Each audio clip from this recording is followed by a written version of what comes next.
Class 10 वालों grammar का डर बिल्कुल खत्म होगा। CBSE board 2026 PYQs grammar section लेकर आया हूं सिर्फ तुम्हारे लिए। मैं नासिर सर मिस्टर बोर्ड 2.0 से। चलिए वीडियो को स्टार्ट करते हैं। And here the first question is, by the end of this quarter the assistant manager dash on this campaign for 8 months। जब हम क्वेश्चन को केयरफुली रीड करते हैं तो हमें कुछ कीवर्ड्स मिलते हैं, for 8 months that denote the period of time. इस प्रकार जब किसी भी सेंटेंस में सिंस और फॉर के साथ टाइम दिया गया होता है तो वो सेंटेंस परफेक्ट कंटीन्यूअस टेंस होता है। और यहाँ by the end of this quarter suggest the future action, और जब फ्यूचर एक्शन को ये सजेस्ट कर रहा है और नीचे परफेक्ट कंटीन्यूअस टेंस है, इस प्रकार इस सेंटेंस का फॉर्मेशन हो जाता है फ्यूचर परफेक्ट कंटीन्यूअस टेंस। और फ्यूचर परफेक्ट कंटीन्यूअस टेंस की हेल्पिंग वर्ब होती है विल हैव बीन और shall have been. Shall have been, ठीक है, विल हैव बीन और shall have been. Will have been और शैल हैव बीन के साथ वर्ब का आईएनजी फॉर्म यूज किया जाता है। आईएनजी फॉर्म यूज करता है, आईएनजी फॉर्म ऑफ वर्ब, ठीक है। अब हमें जिस ऑप्शन में इसमें से हमें हेल्पिंग वर्ब के साथ आईएनजी फॉर्म मिल जाएगा उस ऑप्शन को करेक्ट किया जाएगा, बाकी ऑप्शन रॉन्ग हो जाएंगे, ठीक है। Will be working, will be that means that is the helping verb of future continuous tense, ये ऑप्शन रॉन्ग है। विल हैव बीन वर्किंग, तो देखिए विल हैव बीन इसके साथ आईएनजी फॉर्म, इसके साथ भी यहां पर ING form. That's why option number B is correct, और यहां पर ऑप्शन नंबर बी को सही कर लिया गया है। आगे चलिए, आगे बढ़ते हैं। Being checked all the figures twice, she was sure there were no errors। इस सेंटेंस में हमको एरर फाइंड आउट करना है और उसके जगह पर करेक्शन को सप्लाई कर देना होगा। जब सेंटेंस को हम लोग रीड करते हैं मिलता है बीइंग चेक्ड, यहां पर परफेक्ट पार्टिसिपल का यूज किया गया है। परफेक्ट पार्टिसिपल का फॉर्मेशन क्या होता है, having plus third form of verb, ठीक है, having plus V3 third form of verb, और यहां पर बीइंग के साथ थर्ड फॉर्म दे दिया गया है जो बिल्कुल गलत है। तो एरर वर्ड में हमारा वर्ड हो जाएगा बीइंग और इसका करेक्शन आप यूज करोगे हैविंग, ठीक है। बीइंग वर्ड गलत होगा, हैविंग इसका करेक्शन हो जाएगा, सही हो जाएगा। आगे बढ़ते हैं। Supervisor, did you switch off all the lights before leaving office yesterday?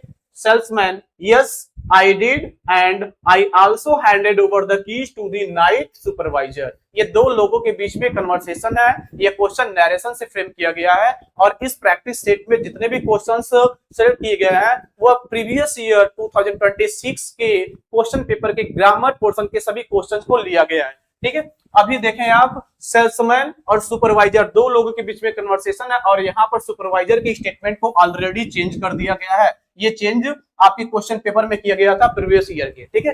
अभी हमको क्या करना है, सेल्समैन के रिस्पांस को चेंज करना है। क्वेश्चन में जो इंस्ट्रक्शन दी जा रही है वो इंस्ट्रक्शन है रिपोर्ट द सेल्समैन्स रिस्पांस, यानी सेल्समैन के रिस्पांस को हमें रिपोर्ट करना है, चेंज करना है। और सेल्समैन का जो रिपोर्ट है, yes I did and I also handed over the keys to the night supervisor, इतना है। हमें इस पॉइंट को, इस लाइन को यहाँ पर चेंज करना है। तो सबसे पहले इसको आप आइडेंटिफाई करो, इसको आप बनाओगे रिपोर्टेड स्पीच, ठीक है। इन्वर्टेड कॉमा के अंदर रख लो आप समझने के लिए, ये बन गया रिपोर्टेड स्पीच। और रिपोर्टेड स्पीच का जो सेंटेंस है आप उसको जब आइडेंटिफाई करोगे तो ये सेंटेंस बनेगा असर्टिव, ठीक है, ये असर्टिव सेंटेंस होगा।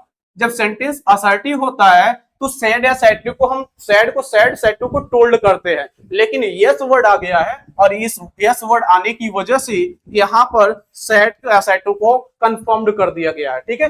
अब उसके बाद हम आगे बढ़ते हैं। असर्टिव सेंटेंस में कंजंक्शन होता है दैट, ठीक है, कंजंक्शन के रूप में दैट यूज करता है। तो अभी यहाँ पर क्या किया जाएगा, दैट को यूज किया जाएगा, ठीक है। फिर उसके बाद I did and I also, the sentence is in past indefinite tense, subject के बाद वर्ब का सेकंड फॉर्म आया। देखो I क्या हो गया, सब्जेक्ट हो गया, did क्या है, do did done, did क्या है, सेकंड फॉर्म ऑफ वर्ब, ठीक है, उस पे स्पेशली do का सेकंड फॉर्म है, तो ये V2 हो गया। तो पास्ट इंडेफिनिट का ये फॉर्मेशन बन गया, ठीक है, ये पास्ट इंडेफिनिट का फॉर्मेशन बन गया।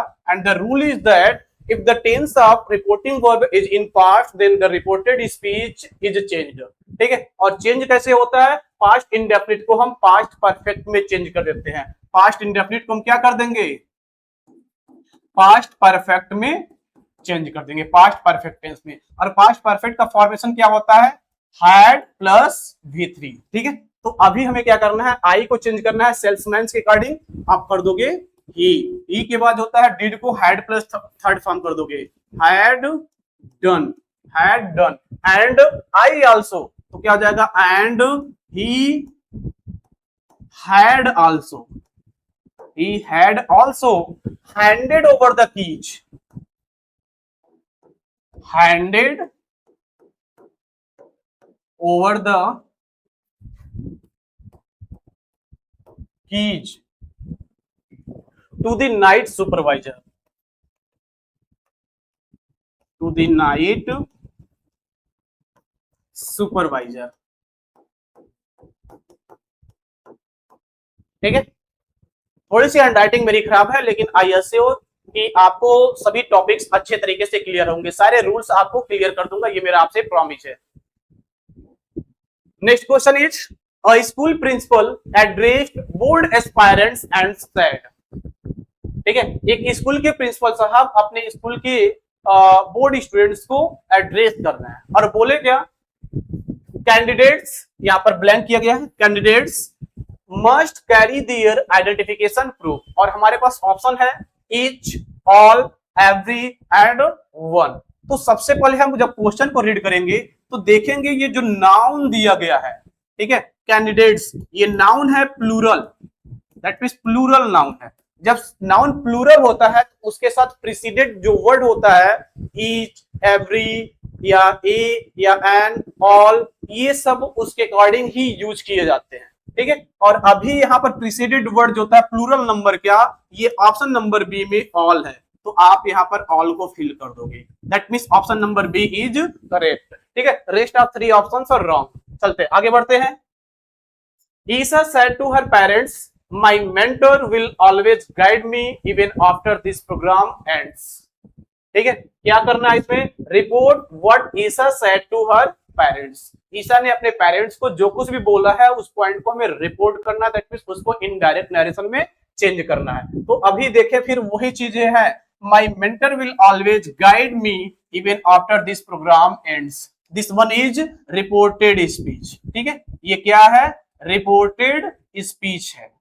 इन्वर्टेड कामा के अंदर का पोर्शन रिपोर्टेड स्पीच होता है और इन्वर्टेड कामा के बाहर का पोर्शन रिपोर्टिंग वर्ब होता है, और ये क्या हो गया, रिपोर्टिंग वर्ब हो गया, ये रिपोर्टिंग वर्ब हो गया। अब रिपोर्टेड स्पीच का जो सेंटेंस है ये क्या है, असर्टिव है, ठीक है, ये असर्टिव सेंटेंस है। जब सेंटेंस असर्टिव होता है तो हम सैड या सैड टू को क्या करते हैं, सैड को हम सैड लिखते हैं, ठीक है, आप रूल देखते चलना, सैड को सैड लिखते हैं और सैड टू को हम कर देते हैं टोल्ड, ठीक है, टोल्ड कर दिया जाता है। कंजंक्शन क्या होता है, दैट का यूज किया जाता है, उसके बाद पर्सन वगैरह की चेंजिंग चलती रहती है, ठीक है। पर्सन की चेंजिंग में मैं यहां थोड़ा सा डिस्क्राइब कर दे रहा हूं, SON, ठीक है, 1 2 3। यदि रिपोर्टेड स्पीच में फर्स्ट पर्सन आता है तो इसकी चेंजिंग रिपोर्टिंग वर्ब के सब्जेक्ट के अकॉर्डिंग करते हैं, सेकेंड पर्सन आता है तो इसकी चेंजिंग रिपोर्टिंग वर्ब के ऑब्जेक्ट के अकॉर्डिंग करते हैं, थर्ड पर्सन आता है तो उसमें कोई चेंजिंग नहीं की जाती है, ठीक है। तो अब चलिए चेंजिंग स्टार्ट करते हैं। तो अब हम क्या लिखेंगे, सबसे पहले सब्जेक्ट लिखेंगे ईसा, ईसा सेड टू को क्या किया जाएगा, सॉरी सेड टू को क्या किया जाएगा, टोल्ड, ठीक है, ईसा टोल्ड हर पेरेंट्स, हर पेरेंट्स, कंजंक्शन आप दैट लगा दो, दैट हो गया, ठीक है। माई मेंटर, माई वर्ड आया फर्स्ट पर्सन है, देखिए आप फर्स्ट पर्सन को रिपोर्टिंग वर्ब के सब्जेक्ट के अकॉर्डिंग चेंज करेंगे और माई वर्ड को हम चेंज करेंगे ईसा के according. Isa singular number third person family gender है तो इसके लिए प्रोनाउन सी होगा और ये पॉजिटिव केस में है, इसलिए यहां पर इसको सी का हम पॉजिटिव केस कर देंगे, हर, हर मेंटर, हर मेंटर। विल को हम वुड कर देंगे क्योंकि रिपोर्टिंग वर्ब का टेंस पास्ट होता है तो रिपोर्टेड स्पीच का टेंस बदल जाता है, विल का वुड और सेल का शुड किया जाता है, ठीक है। मेंटर के बाद विल को हम कर देंगे would, would always guide me, always, ठीक है, गाइड मी को आप कर दोगे हर, ठीक है, her. Even after this programme ends, तो कॉमा लगाओ, इवन आफ्टर दिस को दैट करना है, दैट प्रोग्राम इंड्स को एंडेड कर दोगे। क्यों? क्योंकि ये प्रेजेंट इंडेफिनिट है और प्रेजेंट इंडेफिनिट को पास्ट इंडेफिनिट में चेंज कर देते हैं। Next question is I was disappointed to see that in the library there was less books on the subject than expected. ठीक है, अभी हमें इसमें भी हमें क्या करना है, एरर को फाइंड आउट करना है, करेक्शन को सप्लाई कर देना है। आई वॉज डिसअपॉइंटेड, ये सेंटेंस इतना फ्रेम हो रहा है पैसिव फॉर्म में, जो बिल्कुल सही है। उसके बाद इंफिनिटिव का यूज किया गया है टू सी, यहाँ पर कोई गलती नहीं। आगे बढ़ते हैं। देयर वाज लेस बुक, जैसे हम यहाँ पर आते हैं लेस बुक्स, तो देखें आप बुक्स क्या है, प्लूरल नाउन है, प्लूरल नाउन है। और उसके साथ साथ ये क्या है, काउंटेबल है, काउंटेबल है। ठीक है, लेकिन लेस वर्ड का यूज, लेस वर्ड का यूज अनकाउंटेबल नाउन के लिए किया जाता है, अनकाउंटेबल नाउन के लिए किया जाता है। जिस नाउन को हम काउंट नहीं कर सकते उसके लिए लेस वर्ड का यूज किया जाता है। ठीक है, और यहाँ पर बुक जो है वह काउंटेबल है, इसलिए लेस वर्ड हमारा एरर हो जाएगा। दैट मींस यहाँ देखो लेस वर्ड एरर में आ जाएगा और इसके जगह हम वर्ड यूज करेंगे फ्यू, या आप फीवर यूज कर सकते हो। दोनों में से कोई यूज करोगे दोनों सही माना जाएगा। वैसे बोर्ड ने जो आंसर की जारी किया था इसको वो करेक्ट माना था, फीवर को। ठीक है, इस सेंटेंस में एक और एरर है, उसको भी मैं आइडेंटिफाई कर दे रहा हूं, उसको भी मैं एक्सप्लेन कर दे रहा हूं। ठीक है, अभी उसको एक्सप्लेन करने के लिए थोड़ा सा मैं इरेज कर दूं। ठीक है, अभी देखें आप, I was disappointed to see that in the library there was, यहां पर मैं फ्यू लगा दूं उसके बाद भी गलती एक रह जाएगा। ठीक है, few books on the subject than expected. ठीक है, तो अभी आप देखें यहां पर नाउन क्या है, प्लूरल है। ठीक है, देखो अब प्लूरल है। ठीक है, जब प्लूरल है तो देयर के साथ क्या आनी चाहिए, प्लूरल वर्ब आनी चाहिए। तो एक और यहाँ पे आप इस सेंटेंस में आपको गलती मिल रहा है, वाज, और वाज का करेक्शन क्या हो जाएगा, वर्ब हो जाएगा। ठीक है, माई फ्रेंड्स डोनाल्ड ट्रंप, नहीं भैया, my friends dash the movie tickets before we even reached the ticket counter. यहाँ पर 4 ऑप्शंस है, has collected, had collected, collect, will collect. तो यहाँ पर कौन से टेंस का वर्ब यहाँ फिल किया जाएगा, तो सबसे पहले हम आइडेंटिफाई करेंगे जो सेंटेंस है, जो क्वेश्चन है। ठीक है, क्वेश्चन को हम जब रीड करते हैं रिपीट करेंगे, my friends dash the movie tickets before we even reached, तो हमें क्या मिलता है, वर्ब का second form, that means past tense, specially past indefinite tense. और पास्ट इंडेफिनिट टेंस है तो यहां से ये कंफर्म हो गया कि इस सेंटेंस में जब यहाँ जो फीलर्स आएगा वो भी पास्ट टेंस का ही होगा। ठीक है, अभी देखें आप, हैज कलेक्टेड ये क्या है, प्रेजेंट टेंस है। ठीक है, ये नहीं किया जाएगा। कलेक्ट ये भी प्रेजेंट टेंस है, इसको भी नहीं किया जाएगा। विल कलेक्ट ये फ्यूचर टेंस है, इसको भी नहीं किया जाएगा। लेकिन had collected past perfect tense का है और ये ऑप्शन सही हो जाएगा। That means option number B is correct. After stirring the cocoa into the melted butter, you के बाद डैश है, add the eggs one at a time before adding the flour. एक पॉइंट आप ध्यान रखें, जब भी किसी भी बुक से, किसी भी पर्सन के द्वारा या किसी भी ऑर्गेनाइजेशन के द्वारा जब कभी भी किसी को कोई इंस्ट्रक्शन दी जाती है, कोई नोटिस दी जाती है, तो हमेशा मॉडल्स के रूप में मस्ट का यूज किया जाता है।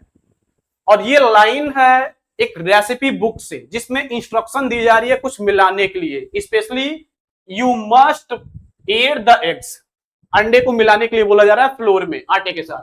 ठीक है, तो यहां पर देखिए कुछ इंस्ट्रक्शन दी जा रही है, इंस्ट्रक्शन के लिए मैंने बताया है मस्ट का यूज करते हैं। वुड नहीं किया जाएगा, माइट नहीं किया जाएगा, मे नहीं किया जाएगा, और यहां पर मस्ट को कर लिया जाएगा। Option number D is correct. आगे बढ़ते हैं। Report the following sentence by a customer. ठीक है, did you double check the address before dispatching the washing machine. Washing machine को डिस्पैच करने से पहले क्या आपने एड्रेस को दोबारा चेक किया। ये स्टेटमेंट है एक कस्टमर का, और अब हमें इसको चेंज करना है, किसमें, इनडायरेक्ट नरेशन में। ठीक है, तो आप इसको इन्वर्टेड कॉमा लगा लो और इसे मान लो आप क्या, रिपोर्टेड स्पीच। ठीक है, और सबसे पहले हम सब्जेक्ट को लिखेंगे रिपोर्टिंग वर्ब के। ठीक है, रिपोर्टिंग वर्ब का सब्जेक्ट बनेगा अ कस्टमर, अ कस्टमर। अब यहाँ सब्जेक्ट लिखने के बाद तुरंत हमें वर्ब लिखना होता है रिपोर्टिंग वर्ब का, विद चेंजिंग। ठीक है, विद चेंजिंग हम क्या लिखेंगे, देखो देखो रिपोर्टेड स्पीच का जो सेंटेंस है वह है did you double check, that means sentence is interrogative and rule is that when the sentence of reported speech is interrogative, तो उस कंडीशन में हम क्या करते हैं, सैड और सैड टू दोनों को हम कर देते हैं आस्क्ड।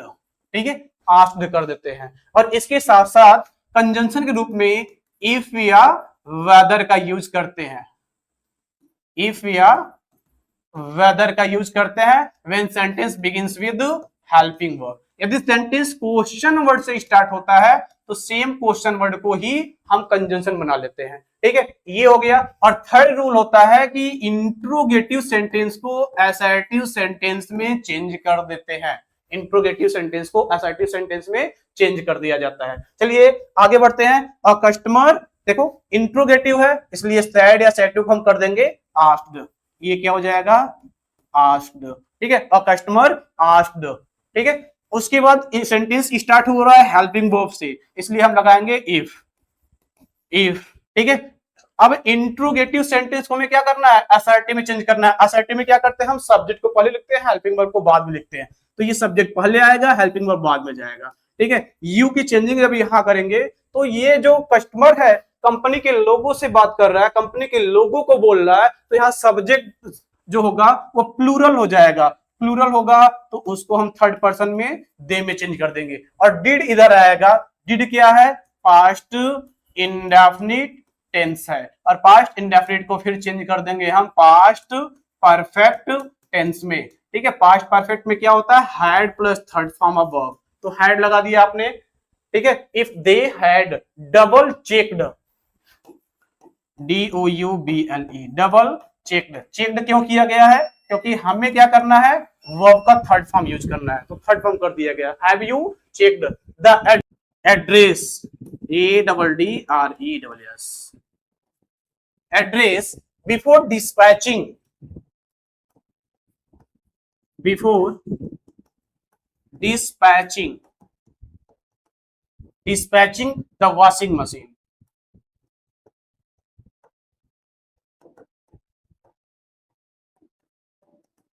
Washing machine. अब यहां पर आपकी चेंजिंग कंप्लीट हो जाती है। If we had consulted the engineer, we के बाद डैश दिस मिस्टेक। ठीक है, अभी देखिए ये सेंटेंस क्या है, दो क्लॉज में डिवाइड है, ये सेंटेंस टू क्लॉजेज में डिवाइड है।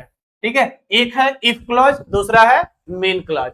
अब यहां से स्ट्रक्चर स्टार्ट होता है, ये सेंटेंस है कंडीशनल। ठीक है, कंडीशनल सेंटेंस है। यदि इफ क्लॉज, ध्यान रखेंगे, इफ क्लॉज पास्ट परफेक्ट होता है तो रूल क्या होता है, रूल क्या कहता है, इफ क्लॉज यदि पास्ट परफेक्ट टेंस होता है तो मेन क्लॉज में हम क्या करते हैं, हेल्पिंग वर्ब के रूप में वुड हैव या शुड हैव का यूज करते हैं।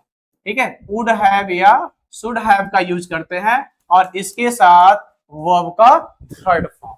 तो देखें आप कहां पर वुड हैव या शुड हैव मिल रहा है, वर्ब के थर्ड फॉर्म के साथ, वो ऑप्शन करेक्ट हो जाएगा। वुड अवॉइड, तो ये ऑप्शन बिल्कुल गलत है। विल अवॉइड, ये भी बिल्कुल गलत है। वुड हैव अवॉइडेड, ठीक है, तो देखो वुड हैव हमको मिल गया, वुड हैव, और इसके साथ मैंने बोला है V3, यहाँ पर V3 का यूज कर लिया गया है। That means option number C is correct. ठीक, सी को करेक्ट कर लिया गया। ठीक है, अभी ऑप्शन नंबर डी जो है अवॉइडेड, ठीक है, ये बिल्कुल गलत है। The number of road accidents dash increased this year. बड़ा ही ये कॉम्प्लेक्स क्वेश्चन है और यहाँ पर थोड़ा कंफ्यूजन होता है लोगों को। ठीक है, द नंबर ऑफ एक ऐसा फ्रेज है जो सिंगुलर और प्लूरल दोनों तरह से यूज किया जाता है। ठीक है, लेकिन थोड़ी सी उस पर डिफरेंस होती है। द नंबर ऑफ, जब कभी भी सेंटेंस का सब्जेक्ट बनता हो द नंबर ऑफ, तो उसके साथ सिंगुलर वर्ब का यूज करेंगे आप, सिंगुलर वर्ब का। और जब सेंटेंस का starting word that means as a subject मिलता हो आपको अ नंबर, और नंबर ऑफ, तो उस कंडीशन में, उस सेंटेंस में प्लूरल वर्ब का यूज करोगे आप, प्लूरल वर्ब का यूज करोगे। द नंबर ऑफ से जब सेंटेंस स्टार्ट होता है तो यहाँ पर टोटल वन अमाउंट की बात की जाती है। और अभी पिछली वीडियो में मैंने डिस्कस किया था, जब किसी भी प्लूरल नाउन को टोटल वन अमाउंट के रूप में कंसीडर किया जाता है तो वह नाउन सिंगुलर होती है, उसके साथ आने वाला वर्ब सिंगुलर होता है। तो अभी द नंबर ऑफ ये टोटल वन अमाउंट को डिनोट कर रहा है, इसलिए इसके साथ सिंगुलर वर्ब का यूज किया जाएगा। ठीक है, क्यों बताया जा रहा है? The number of road accidents increase this year. This year बोले मतलब एक साल में कितने एक्सीडेंट्स हुए हैं, टोटल वन अमाउंट की ये बात करने जा रहा है। टोटल वन अमाउंट की जब बात करने जा रहा है तो सब्जेक्ट सिंगुलर होगा, इसके साथ आने वाला वर्ब सिंगुलर होगा। तो सिंगुलर वर्ब हमें यूज करना है, हैव नहीं होगा, ठीक है, आर नहीं होगा, वर नहीं होगा। यहाँ पर option number see that means has बिल्कुल करेक्ट है, क्योंकि सिंगुलर नंबर है और उसके साथ साथ ये प्रेजेंट परफेक्ट में है। हैज के साथ वर्ब का थर्ड फॉर्म आता है, थर्ड फॉर्म भी यूज किया गया है। चलिए, speaker in conversation with a group of ministers said I feel assured after hearing your opinions. ठीक है, What did the speaker say to the ministers? Speaker ने मिनिस्टर से क्या बोला, हमें इस पॉइंट को चेंज करना है और यह भी क्वेश्चन नरेशन से ही है। ठीक है, चेंजिंग हो जाएगी। द स्पीकर टोल्ड, किससे बोलता है? A group of ministers. आप लिख दो अ ग्रुप ऑफ मिनिस्टर्स। हमने टोल्ड क्यों किया है इसको भी मैं एक्सप्लेन कर दे रहा हूं। देखो, हमें जो स्टेटमेंट चेंज करना है ये है, I feel assured after hearing your opinions. तो इसको आप रिपोर्टेड स्पीच जब बनाओगे तो ये रिपोर्टेड स्पीच का सेंटेंस क्या हो गया? असर्टिव हो गया। और जब सेंटेंस असर्टिव होता है तो हम क्या करते हैं? सैड को सैड और सैड को टोल्ड करते हैं, कंजंक्शन दैट लगाते हैं। और इसी वजह से द स्पीकर टोल्ड, इसको हम सैड टू मान लिए हैं तो टोल्ड कर दिया गया। अ ग्रुप ऑफ मिनिस्टर्स, ठीक है, कंजंक्शन आप दैट लगा लो, दैट। अब सेंटेंस को चेंज किया जा रहा है। आई फील assured, आई किसके लिए है? स्पीकर के लिए है, फर्स्ट पर्सन है, तो आई को हम चेंज कर देंगे ही में, यहां पर इसको ही कर दिया गया। फील क्या है? V1 है, दैट मींस प्रेजेंट इंडेफिनिट, और प्रेजेंट इंडेफिनिट को हम पास्ट इंडेफिनिट टेंस में बदल देते हैं। फील का हम सेकंड फॉर्म यूज करेंगे फेल्ट। ठीक है, felt. assured after hearing, assured after hearing your opinions. तो योर वर्ड आया है मिनिस्टर्स के लिए। ठीक है, मिनिस्टर्स प्लूरल नंबर में है इसलिए दे होगा, और यहां पर ये पॉजिटिव केस में है, और दे का पॉजिटिव केस क्या होता है? देयर। तो आप यहां करोगे देयर ओपिनियंस। हम लोग इस प्रैक्टिस सेट को कंप्लीट कर लिए हैं। उम्मीद करते हैं आपको हर एक रूल अच्छे से समझ में आया होगा। कहीं पर भी कोई भी रूल आपको यदि न समझ में आया हो तो कमेंट बॉक्स में उसको ड्रॉप करें, हम जरूर उसको रिप्लाई करेंगे। आपसे एक रिक्वेस्ट है, यदि आपने मेरे चैनल को सब्सक्राइब नहीं किया है तो आप चैनल को सब्सक्राइब करें और अपने दोस्तों में शेयर जरूर करें। Thank you so much.